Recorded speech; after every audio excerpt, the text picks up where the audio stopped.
Quando ele começar a gravar a aula. Pronto, comecei já. Podem colocar. Certo. Então, gente, ontem, né, a gente repôs a aula e a gente deu continuidade aqui à questão de algumas questões, a resolução de questões de concurso, as quais elas trazem aí a radioproteção como principal enfoque, tá bem? Então, a gente parou nessa questão, tá? E aí nós iremos prosseguir e ao final nós falaremos, quando finalizar esse material aqui, esse slide, vamos falar sobre a RDC 330, tá? Que é uma normativa aí que vem para implementar e trazer coisas novas que se interligam à portaria 453, tá certo? Então, aqui nós temos duas questões, tá? Que foram retiradas da mesma prova, Fundação Municipal de Saúde dessa instituição aí, FMS, do ano de 2019, concurso recente, tá? A qual ele nos apresenta essas duas questões, onde essa primeira, ela diz o seguinte: segundo a portaria 453 de 98, compete ao responsável técnico responsabilizar-se pelos procedimentos radiológicos a que são submetidos os pacientes. Marque a alternativa que não representa um dever do responsável técnico. Então, a questão, tá? Ela aborda pontos aí acerca do responsável técnico. Lembrem que quando nós fizemos lá as aulas sobre a portaria, nós falamos bastante sobre esse profissional dentro do setor. E aí aqui nós temos 5 alternativas, tá? Que possivelmente representam algumas responsabilidades desse responsável técnico. Porém, uma delas é incorreta, né? Ou seja, marque a alternativa que não representa um dever do responsável técnico. Então, a letra A diz o seguinte: assegurar que nos procedimentos radiológicos sejam utilizados as técnicas e os equipamentos adequados. Letra B. Zelar para que as exposições de pacientes sejam as mínimas necessárias para atingir o objetivo do procedimento radiológico requisitado. Letra C. Elaborar e revisar as tabelas de exposição, técnicas de exame, para cada equipamento de raio-x de serviço com o apoio do supervisor de proteção radiológica. Letra D. Orientar e supervisionar as atividades da equipe no que se refere às técnicas e procedimentos radiológicos. E letra E. Realizar apenas exposições médicas autorizadas por um médico do serviço ou odontólogo em se tratando de radiologia odontológica. Tá? Então, vamos fazer assim. Fiz a leitura da primeira questão e vou fazer a leitura dessa segunda. E depois vou dar um tempo para que vocês leiam as duas. E aí, posterior a isso, vocês tentem encontrar aí a alternativa correta de ambas. Pode ser? Vou fazer aqui a leitura dessa segunda. Assinale a alternativa incorreta com relação às exposições ocupacionais. Letra A. A dose efetiva média anual não deve exceder 20 milisievert em qualquer período de 5 anos consecutivos, não podendo exceder 50 milisievert em nenhum ano. Letra B. A dose equivalente anual não deve exceder 50 milisievert para extremidades e 15 milisievert para cristalino. Letra C. Menores de 18 anos não podem trabalhar com raio-x diagnósticos, exceto em treinamentos. Letra D. Para estudantes com idade entre 16 e 18 anos, em estágio de treinamento profissional, as exposições devem ser controladas de modo que não seja excedida a dose efetiva anual de 6 milisievert. E letra E. É proibida a exposição ocupacional de menores de 16 anos. Então, peço que vocês refaçam a leitura dessas duas questões, tá? E tentem encontrar aí as respostas, as quais ambas, no caso, estão pedindo a incorreta, tá? E aí vou dar um tempinho de 5 minutos para vocês fazerem a leitura e tentarem pesquisar aí a resposta correta. Após isso, a gente passa a discutir aí o porquê dessas alternativas aí estarem corretas, tá? Então, 5 minutinhos para vocês, começando de agora.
Voltei, minha net caiu.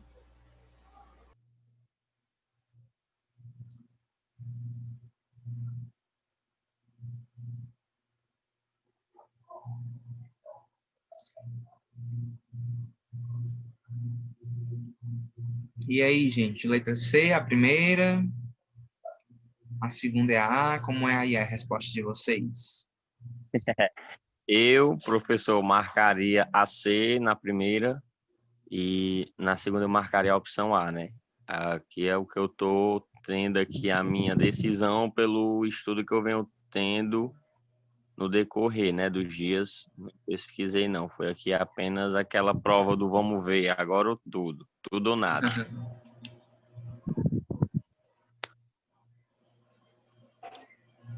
Então, vamos lá, vamos fazer aqui a resolução. E corrija, nos Então, ajude nesse.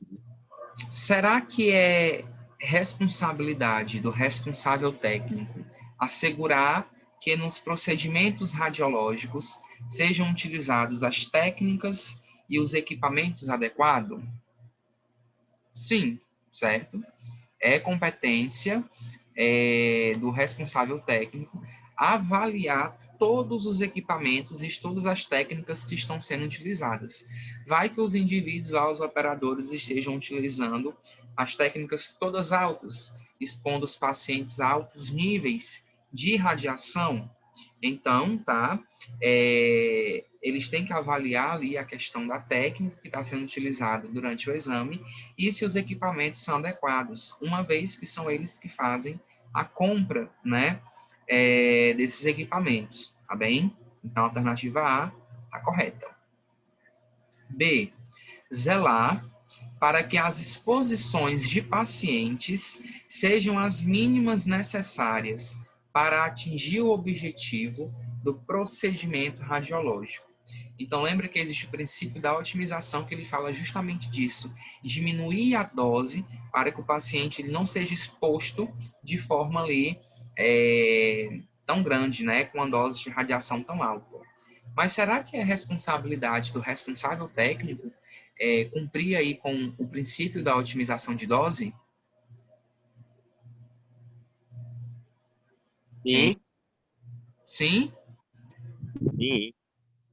Pronto. Vou deixar aqui em aberto. Letra C. Elaborar e revisar as tabelas de exposição técnicas de exame para cada equipamento de raio-x do serviço, com o apoio do supervisor de proteção radiológica. Será que há a necessidade, né, do responsável técnico auxiliar e ajudar na hora de revisar os fatores de exposição aos quais os exames daquele determinado local vai estar realizando? Se a gente olhar lá para a letra A gente consegue dizer que sim, né? Porque assegurar que nos procedimentos radiológicos sejam utilizadas as técnicas e os equipamentos adequados. Então, elaborar e revisar as tabelas de exposição, técnicas de exame para cada equipamento. Então, a alternativa C também fica sendo aí correta, tá bom? D. Vixe. Orientar e supervisionar as atividades da equipe no que se refere às técnicas e procedimentos radiológicos, também correta. E letra E, realizar apenas exposições médicas autorizadas por um médico do serviço ou odontólogo, em se tratando de radiologia odontológica. Então, os exames só podem acontecer quando algum médico do serviço ou algum dentista, que é o odontólogo, né, ele autorizar, tá certo? Então, aqui também está correta. Uma vez que o responsável técnico, na grande maioria das vezes, é o médico do serviço ou um odontólogo. Então, a nossa alternativa é incorreta, tá? Fica sendo a C, gente. Quem tem que zelar para que as exposições de pacientes sejam as mínimas necessárias somos nós, os operadores, e não o responsável técnico. Quem cumpre os princípios de radioproteção somos nós. Aqui, no caso, explícita aí o princípio da otimização, tá bem? Onde as doses, elas devem serem reduzidas, tá? Com a finalidade de atingir o objetivo do exame sem prejudicá-lo, tá bom? Então, a alternativa aí que não é uma obrigação, né, uma responsabilidade do responsável técnico, fica sendo a B. Vamos para essa segunda questão. Assinale a alternativa incorreta com relação às exposições ocupacionais. Letra A. A dose efetiva média anual não deve exceder 20 milisievert em qualquer período de 5 anos consecutivos, não podendo exceder 50 milisievert em um ano. Alternativa correta, gente, tá? Durante o período de 5 anos, a média de toda a dose captada, né? Toda a dose que foi, como é que eu posso falar? O dosímetro ele não é levado, né, gente, para poder ser avaliada a dose, então não tem contra na palavra. Mas, tipo assim, haverá leitura do procedimento, né, do dosímetro, e será visto o tanto de dose que o indivíduo foi exposto. Então, esse tanto de dose não pode ultrapassar uma determinada quantidade de dose, né? E aí, durante 5 anos, é feita a leitura do dosímetro. Nesses 5 anos consecutivos, se eu pegar todos os valores, somar, dividir por 5 e der igual ou ultrapassar 20 milisievert, que fica sendo a média, o indivíduo aí ultrapassa o limite que é estabelecido pela portaria, tá? E durante um ano não pode aí estar excedendo o valor de 50 milisievert. Tudo isso a gente encontra na portaria e na norma da CNEM, tá bom? Então, não é o contrário. 20 milisievert é a média ponderada durante 5 anos consecutivos, tá certo? E 50 milisievert não pode ultrapassar no período de um ano, ou seja, em nenhum ano pode exceder esse valor, tá certo? Letra B. A dose equivalente anual não deve exceder 50 milisievert, tá? Para extremidades e 15 milisievert para o cristalino. Veja que o enunciado diz que é sobre as exposições ocupacionais, então é em relação ao operador, tá? Então aqui a alternativa também está correta. Letra C. Menores de 18 anos não podem trabalhar com raio-x diagnóstico, exceto em treinamentos. Também a alternativa que se encontra aí correta, tá certo? O estagiário que seja ali menor de idade, ele pode sim estar operando os equipamentos, né, de forma que ele esteja sendo até então treinado, tá? E aí o que acontece? Fica sendo permitida as atividades deste indivíduo dentro do setor sem que haja uma proibição por algum, como é que eu posso dizer? Por algum extrapolamento, né, de dose durante ali o período a qual ele está manipulando o equipamento. Então, a alternativa C também está correta. Alternativa D. Para estudantes com idade entre 16 e 18 anos, em estágio de treinamento profissional, as exposições devem ser controladas, de modo que não seja excedida a dose efetiva anual de 6 milisievert. Letra E. Ou, perdão, gente, acabei bagunçando aqui a questão todinha, vou ler de novo. Para estudantes com idade entre 16 e 18 anos, em estágio de treinamento profissional, as exposições devem ser controladas de modo que não seja excedida a dose efetiva anual de 6 milisievert. Vamos para a letra E. É proibida a exposição ocupacional de menores de 16 anos, correto? Exposição ocupacional, a exposição do operador. Então, fica sendo aí proibida a exposição de modo que o indivíduo esteja trabalhando. Então, a alternativa incorreta aqui fica sendo a letra D, pois o estagiário, né, que tem entre 16 e 18 anos, ele pode realizar os procedimentos, né, de forma que ele esteja em treinamento profissional, tá? E sim, as exposições, elas são controladas. Porém, o limite de dose anual para este indivíduo não pode exceder 6 milisievert, tá? O erro está aqui. O valor que deveria estar aqui era 2 milisievert, tá certo? E não 6. Por isso que essa questão aí está incorreta. Então, a primeira questão aí nós temos a letra B, tá? Como sendo a alternativa incorreta. E a segunda questão temos a alternativa D. Bom? Professor, Oi. explica aí a 1 novamente, só para tirar minha dúvida aqui, por favor. Diga. É porque eu tinha confundido a questão 1.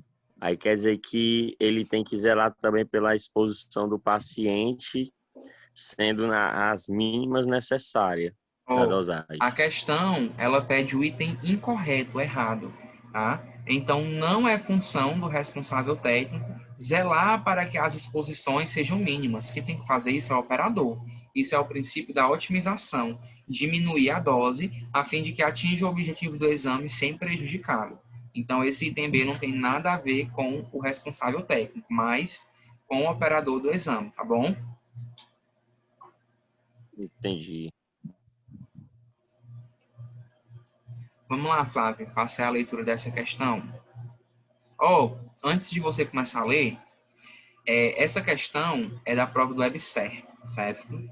Algumas provas do WebSer, eles não vão dar apenas uma alternativa correta, como é o caso dessa questão. Então, sempre vai pedir para julgar os itens. Então, aqui é questão de verdadeiro ou falso, tá certo? Pode ler aí, por favor. Vamos lá. Os efeitos estocásticos, alterações como o câncer e o efeito hereditário que surgem em células normais, podem ser induzidos por qualquer dose de radiação, incluída a radiação natural. 42.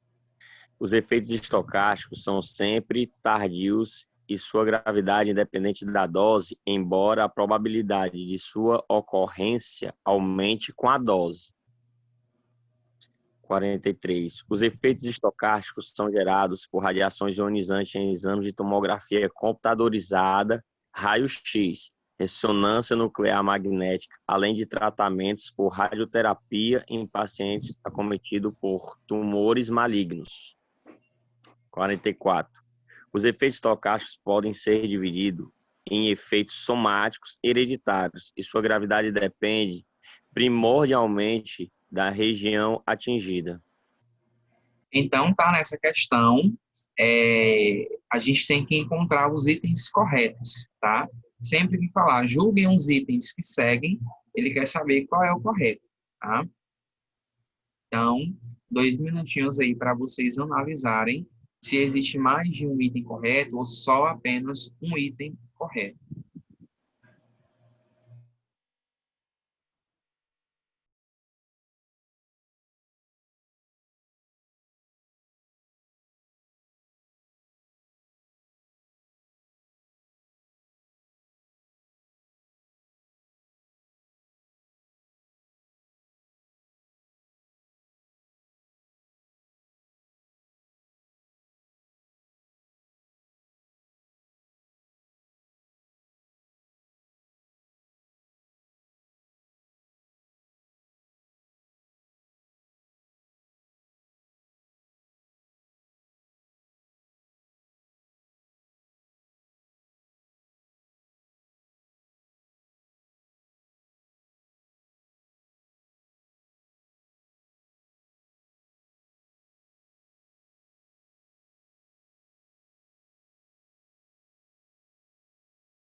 E aí, gente?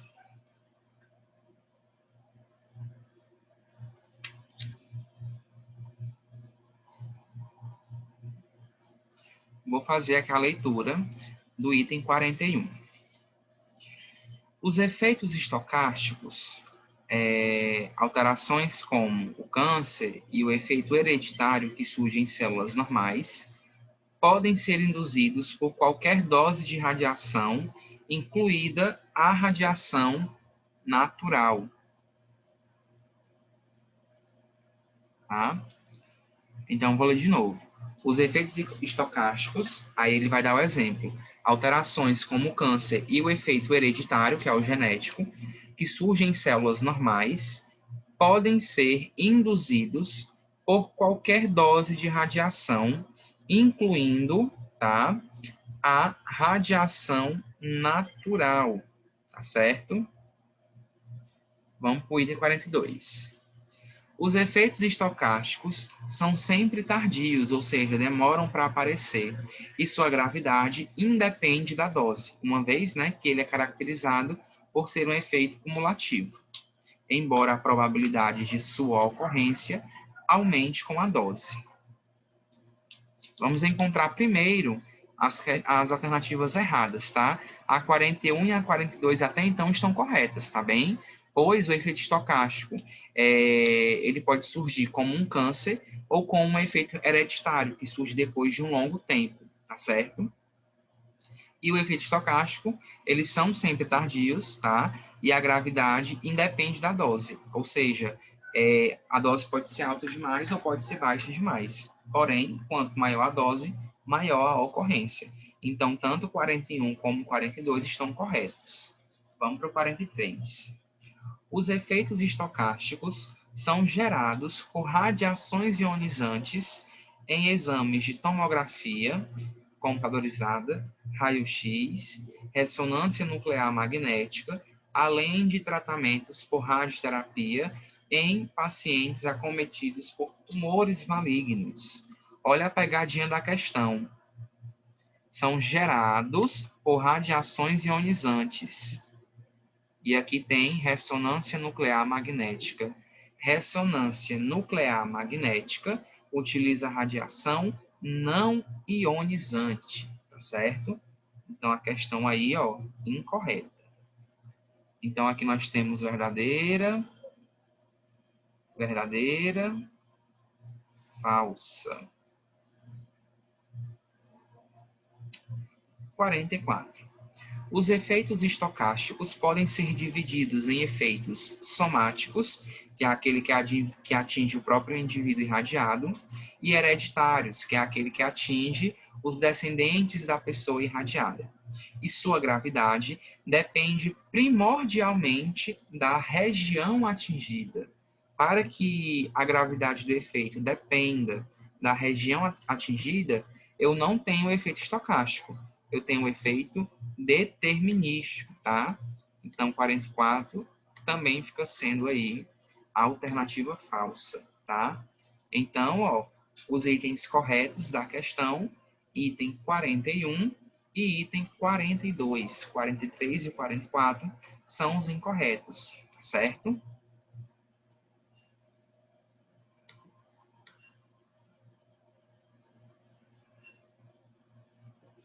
Vamos para a próxima.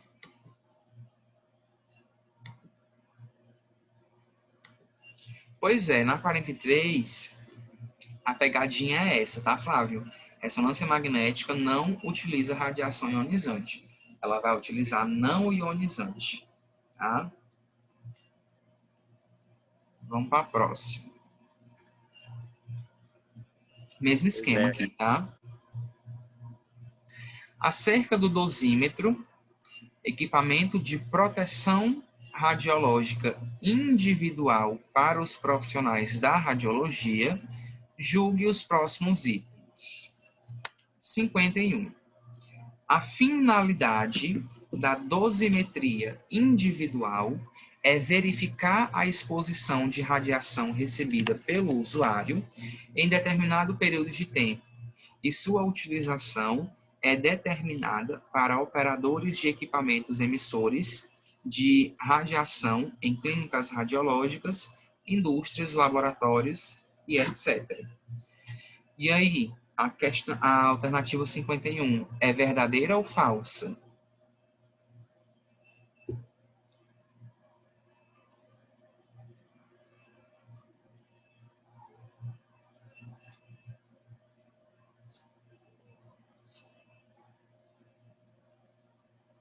O que é que vocês me dizem?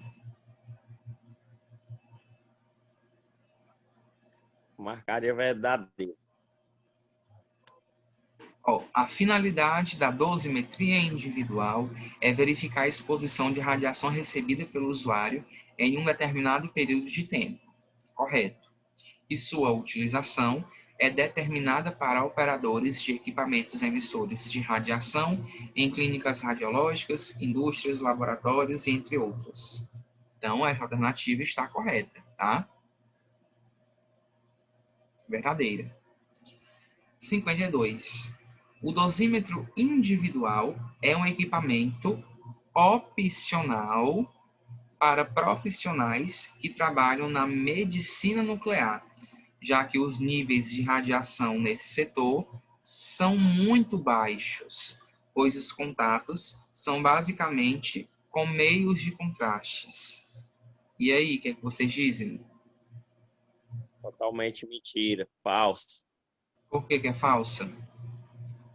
Porque não é uma opção, é obrigatório, né? E ainda mais na parte nuclear, que não são baixos. Exatamente. Muito bem. Então aqui, alternativa falsa. 53. A radiação ionizante absorvida fora dos limites admissíveis sempre resulta em danos físicos e biológicos para os trabalhadores do serviço de radiologia, devendo, por isso, ser precisamente monitorada. De novo, a radiação ionizante absorvida fora dos limites admissíveis sempre resulta em danos físicos e biológicos para os trabalhadores dos serviços de radiologia, devendo, por isso, ser precisamente monitorada. E aí, verdadeiro ou falsa?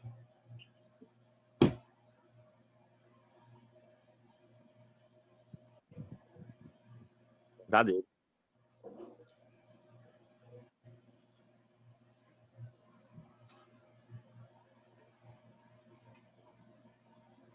Será mesmo que a radiação que é absorvida, né, que seja aí fora dos limites estabelecidos pela portaria, será que sempre vai resultar em danos físicos e biológicos? Não sempre. Nem sempre, né? Então, esta alternativa também fica sendo falsa, tá bom? Então, a alternativa correta, apenas a alternativa aí por 51, tá bom?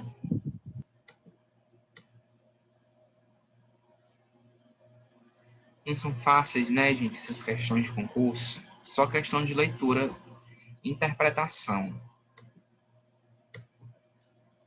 Próxima aí. Quem gostaria de ler? Opa!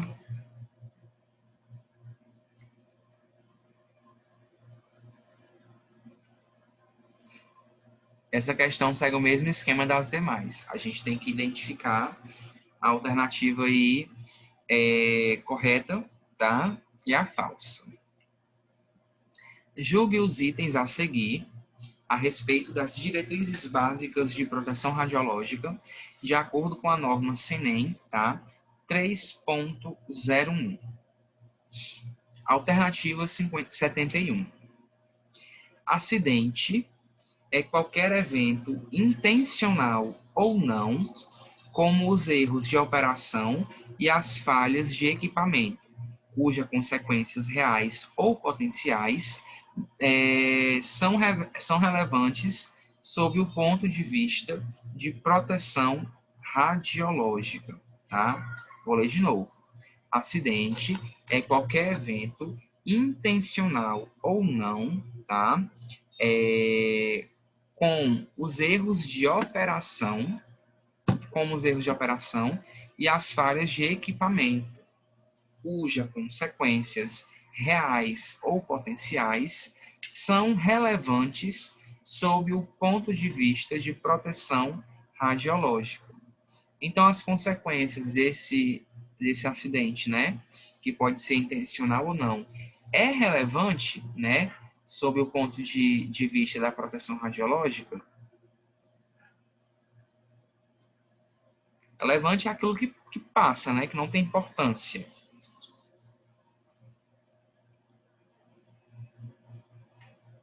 E aí, gente?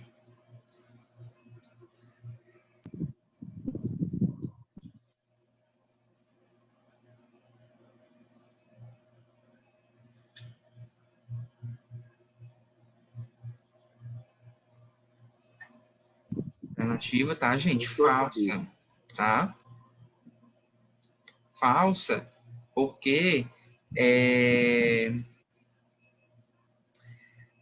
esses acidentes, eles são de importância dentro do ponto de vista da proteção radiológica, tá bem?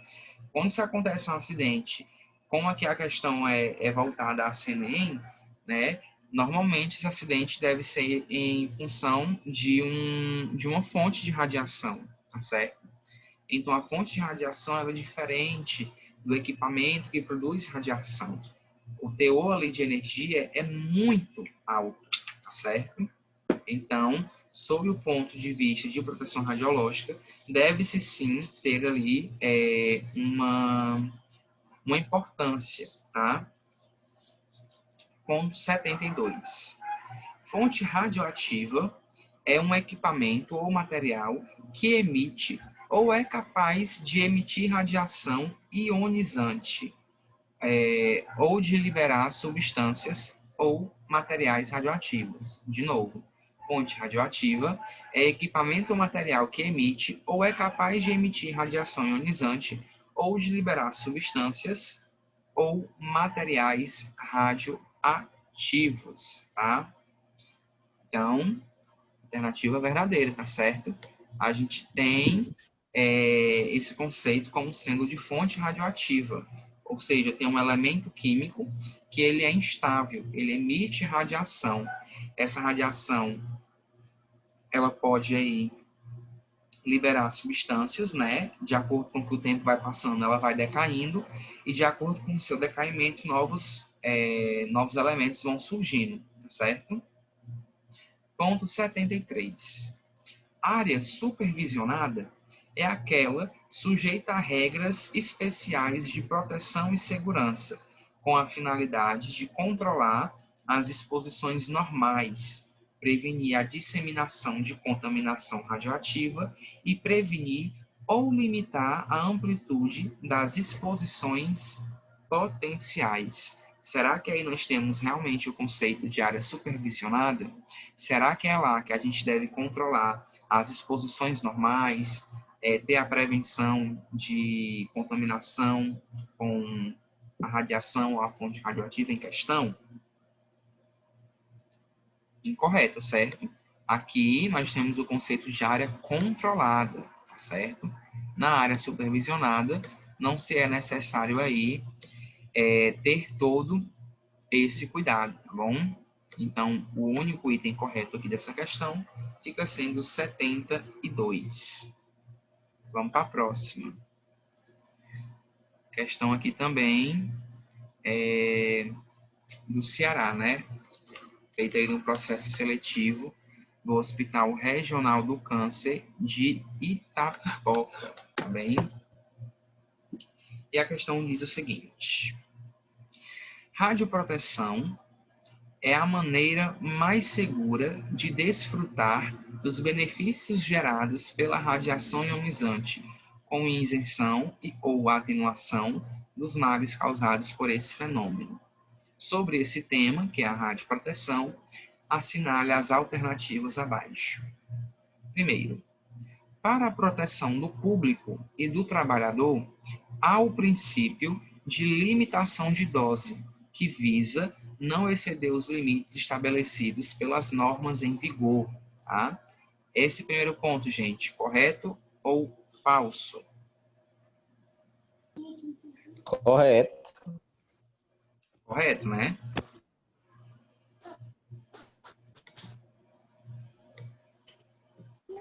Segundo, além do uso de filtros, colimação, uso de técnica correta, há outras formas de radioproteção.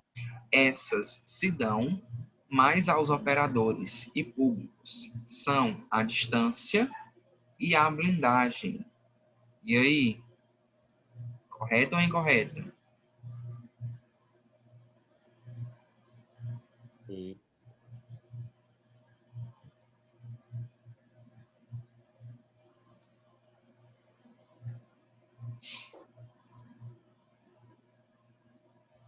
Correto, tá bom, gente?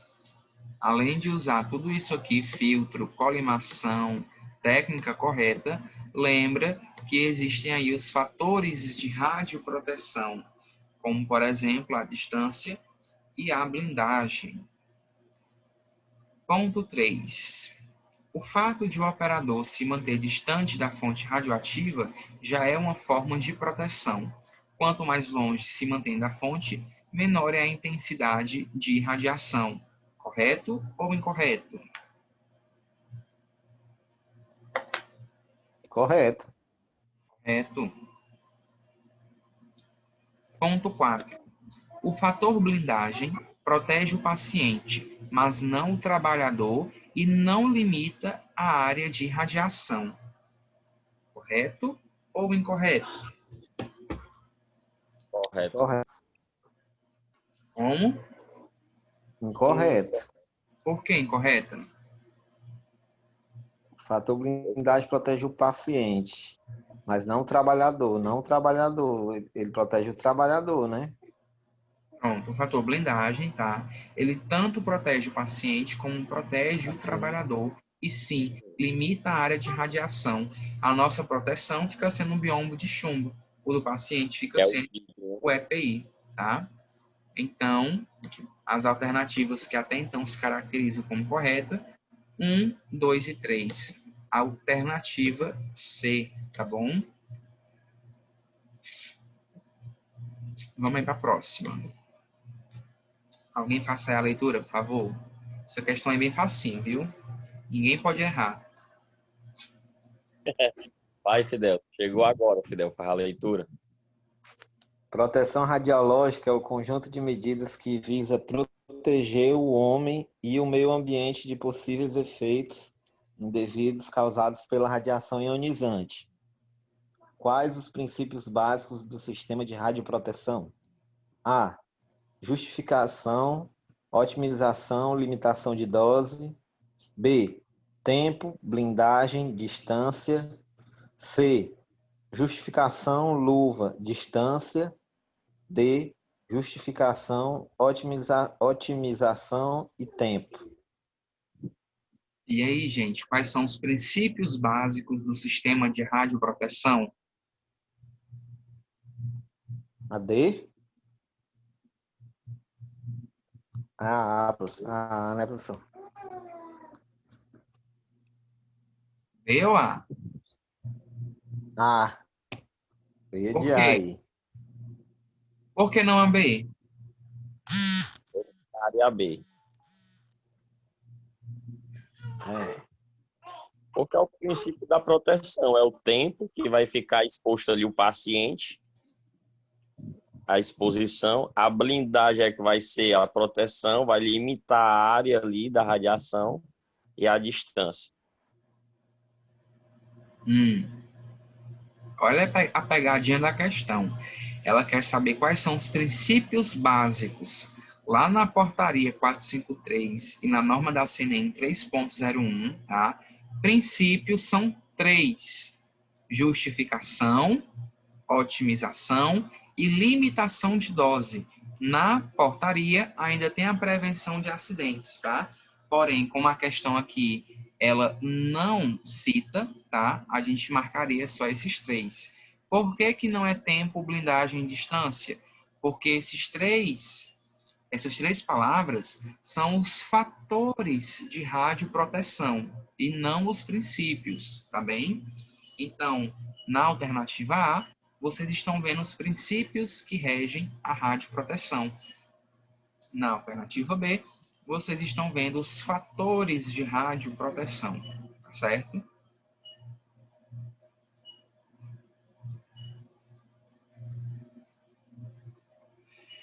Considerando que nos efeitos à radiação a resposta está relacionada ao tipo de célula, existe uma classificação na radiosensibilidade em alta, intermediária e baixa, onde podemos citar entre as células de baixa radiosensibilidade. Então a questão ela quer saber acerca dessas células de baixa radiosensibilidade, tá bom?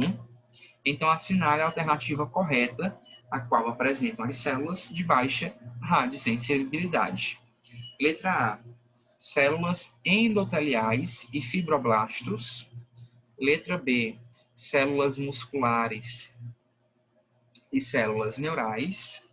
C, osteoblastos e espermatídeos. D, células da cripta intestinal e células endoteliais. E linfócitos e eritroblastos. E aí, quais dessas opções apresentam as células de baixa radiosensibilidade? Baixa radiosensibilidade é que ela tem pouco dano, é, professor? A radiação, é? Isso, ela apresenta uma dificuldade de ser lesionada, ela é mais resistente.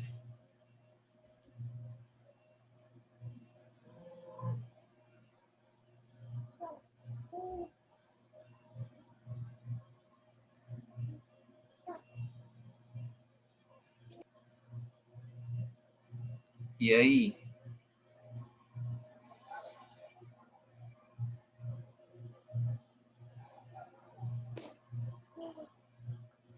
Endoteliais, professor, não sei o que é endoteliais.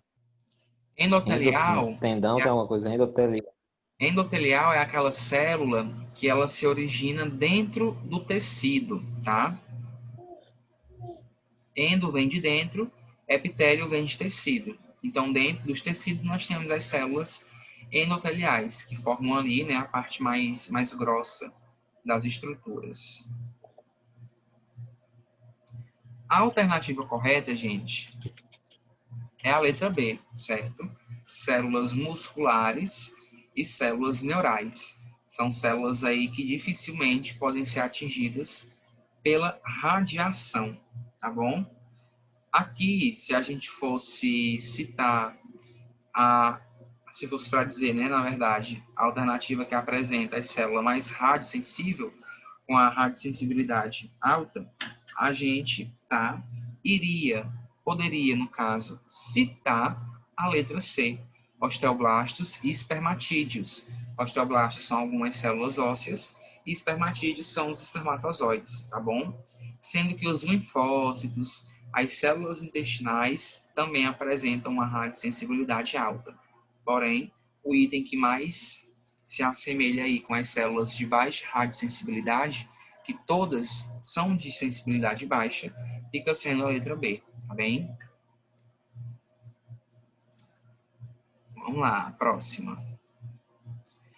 A exposição do paciente a certos tipos de radiação é necessária porque, em muitos casos, os diagnósticos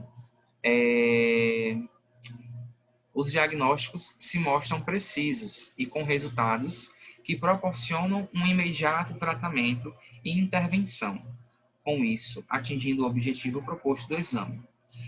Existem vários efeitos das radiações ionizantes, como os efeitos imediatos, efeitos somáticos tardios e dano genético. Entre os efeitos somáticos tardios, podemos citar. Então, o efeito somático é aquele que atinge o próprio indivíduo que é irradiado, tardio porque o efeito se manifesta depois de um longo tempo. Então, avaliem aí as alternativas e me digam qual delas é a correta.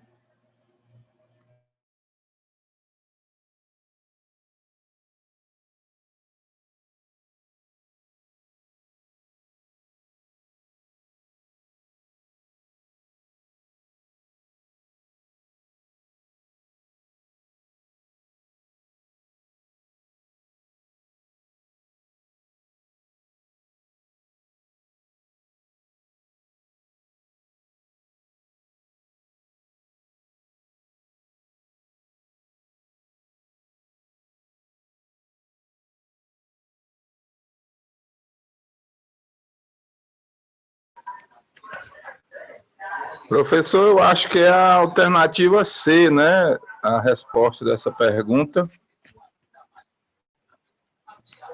Por que você acha que é a letra C?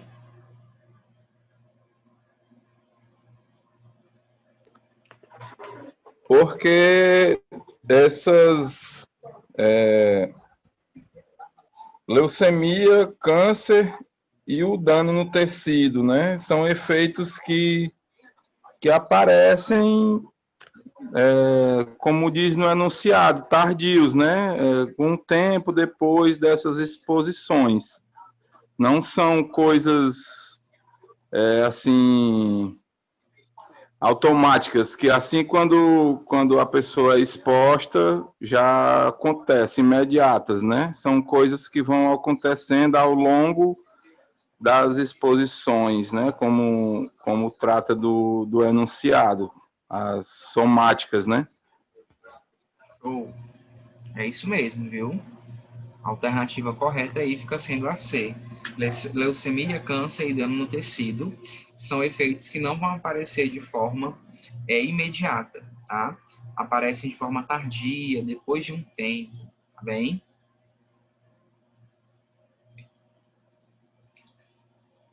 Próxima. Então, tá finalizando aqui esse material. A Comissão Nacional de Energia Nuclear, que é a CENEM, estabelece na norma CENEM 3.01 os requisitos básicos de proteção radiológica, né, de radioproteção dos indivíduos expostos à radiação ionizante. De acordo com esta norma, assinale a alternativa incorreta. Então, peço que vocês avaliem aí as alternativas e me digam qual delas é a errada.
Eu marcaria a opção A.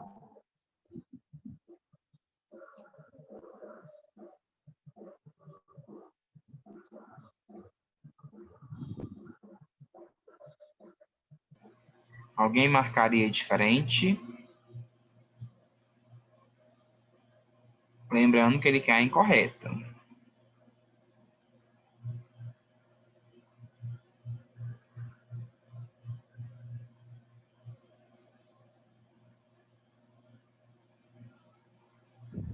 Professor, eu fiquei em dúvida essa aí, porque ele fala o feto, né? E às vezes fala da região da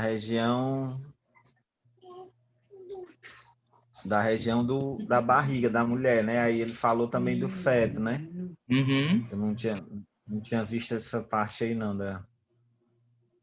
Ele fala do feto aí. Aí eu fiquei em dúvida aí também nessa aí.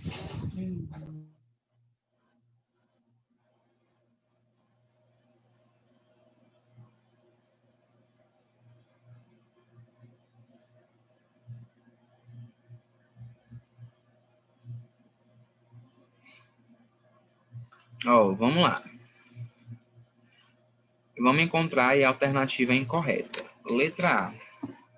O limite de dose efetiva anual para o corpo inteiro de um indivíduo do público, ou seja, o paciente, é de 1 milisievert, tá? Essa alternativa, ela está correta para o indivíduo do público, tá? O limite de dose efetiva anual do corpo inteiro é de 1 milisievert. Para o indivíduo ocupacionalmente exposto, que somos nós, segue a mesma coisa lá do 20 milisievert no período de 5 anos consecutivos, tá? E não podendo exceder 50 aí em um ano, certo? Letra B. Apenas os indivíduos com idade igual ou superior a 18 anos podem estar sujeitos, tá, a exposições ocupacionais. Alternativa também correta. Lembra que a exposição ocupacional é aquela a qual o operador vai estar exposto. Letra C. O limite de dose equivalente anual para o cristalino de um indivíduo ocupacionalmente exposto é de 20 milisievert. Também correto. Nós temos aí esses valores estabelecidos lá na portaria e na CNEM. D. O limite de dose efetiva anual para o corpo inteiro de um indivíduo ocupacionalmente exposto é de 15 milisievert, né? Esse 15 aqui está incorreto, tá? É para ser 20 durante 5 anos consecutivos, né? Uma média ponderada, e 50 não podendo ultrapassar durante nenhum ano. Mas vamos ver aqui a letra E. No caso de mulheres gestantes ocupacionalmente expostas, ou seja, a técnica em radiologia gestante, a partir da notificação da gravidez, a partir do momento que ela disser que está grávida, o feto não poderá receber dose efetiva superior a 1 milisievert durante o resto do período gestacional. Então, essa alternativa também está correta, tá bom? E a incorreta fica sendo aí a letra D, tá? O limite de dose efetiva anual para corpo inteiro da gente do IOE, que é o indivíduo ocupacionalmente exposto, fica sendo 20 milisievert durante 5 anos consecutivos, né? A média ponderada, e 50 não podendo exceder aí nenhum ano, tá bom?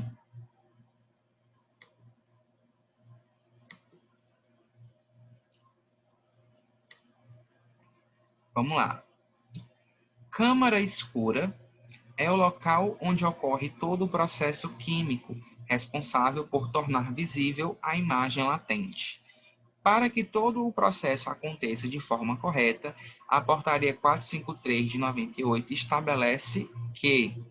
Então, qual das alternativas aí está correta? Tá? Analisem aí, por favor.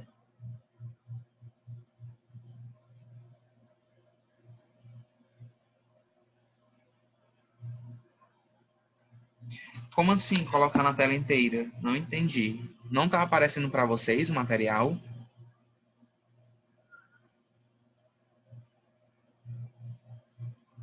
Para mim aqui já está na tela inteira. Tenta virar o teu celular, deixar na horizontal, caso esteja com ele.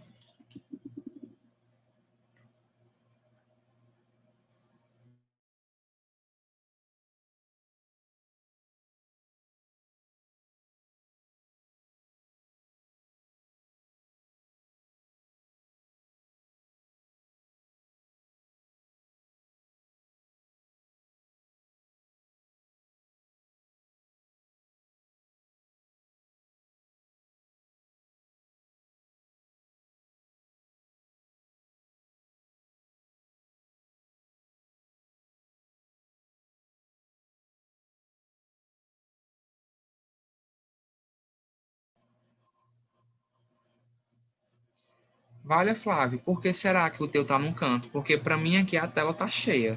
Só a minha foto que tá aqui bem pequenininha no canto quando eu apareço, mas o resto da tela tá toda preenchida. Pois é. Tem mais alguém assim no grupo aí? Se tiver alguém, fale.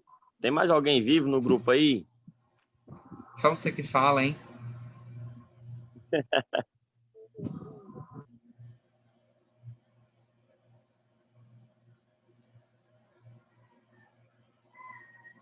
Tenta clicar nessa imagem que fica no canto para ver se ela amplia. Pronto, deu certo, professor. Cliquei aqui e deu certo. Ampliou. Valeu. Valeu.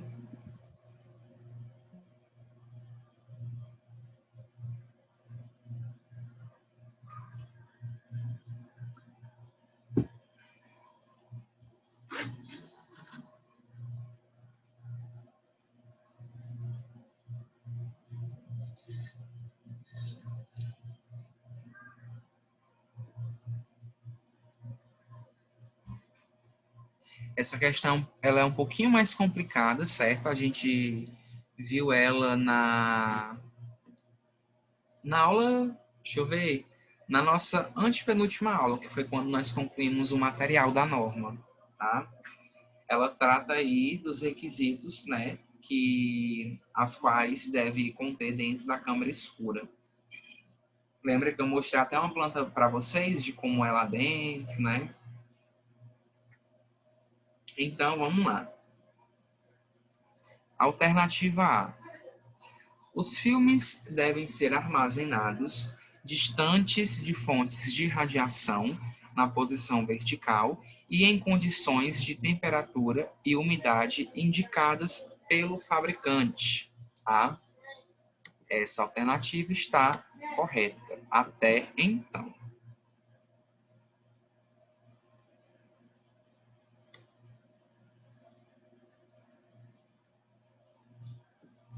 Lembrando, tá? Só um detalhe, que a questão ela fala sobre o processamento químico, tá bem? Responsável por tornar visível a imagem latente. É uma frase aí que se destaca na questão. Letra B. O sistema de iluminação e segurança da câmara escura deve estar localizado a uma distância inferior a 1,2 metro da bancada de manipulação de filmes e ecrãs. Essa luzinha que fica dentro da câmara escura realmente fica uma distância ali de 1,2 metros do local, né? Porém, não é da bancada de manipulação, mas dos tanques a qual acontece a revelação, tá? Lá tem que estar tudo escuro. C. A câmara escura deve apresentar janelas para manter o ambiente arejado. Só aqui eu digo que está incorreta, né? Lá dentro não pode ter nenhum tipo de luz, por mais quente que seja, tá bom? D.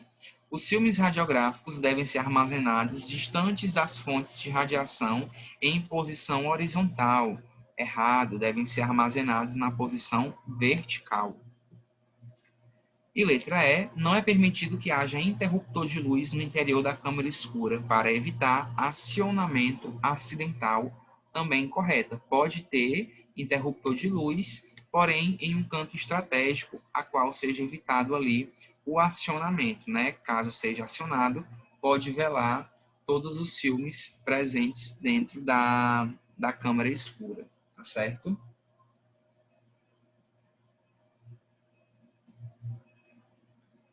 Então, a alternativa A fica sendo aí o item correto, tá bom? Vamos lá, galera. Vamos gastar um pouquinho aí de saliva. Façam aí a leitura dessa questão.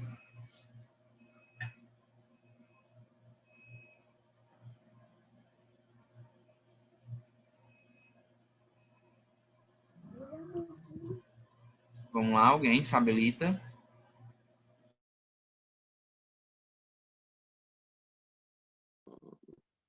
Os efeitos causados por irradiação total ou parcial de um tecido ou órgão, causando um grau de morte celular não compensado pela reposição ou reparo, com prejuízos detectáveis no funcionamento do tecido ou órgão são: somático, B, tardios, C, determinísticos, D, hereditários ou E, genéticos.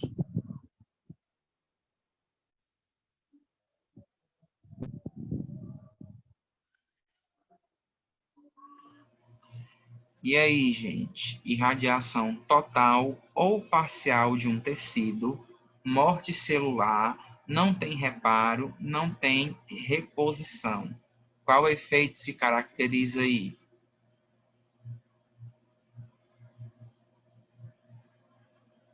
Determinístico. Exatamente, efeito determinístico. Sempre que eu ouvi falar de morte celular, de irradiação total ou parcial, ou que não houve reparo, tá? Nós temos o efeito determinístico, tá bom? Próxima questão, será que tem? Tem não. Então, galera, quando for na nossa próxima aula, tá bem? Nós iremos começar a falar sobre a resolução da diretoria colegiada, que é a RDC número 330 de 2019. É uma resolução aí nova, tá? Que ela vem para complementar e para mudar alguns pontos quanto à portaria 453 de 98, tá certo? Então, na próxima aula, nós iremos trabalhar em cima dessa normativa, tá bom? Vamos encerrar aqui nas questões também, para não misturar aí os conteúdos, tá certo? Alguém tem alguma pergunta?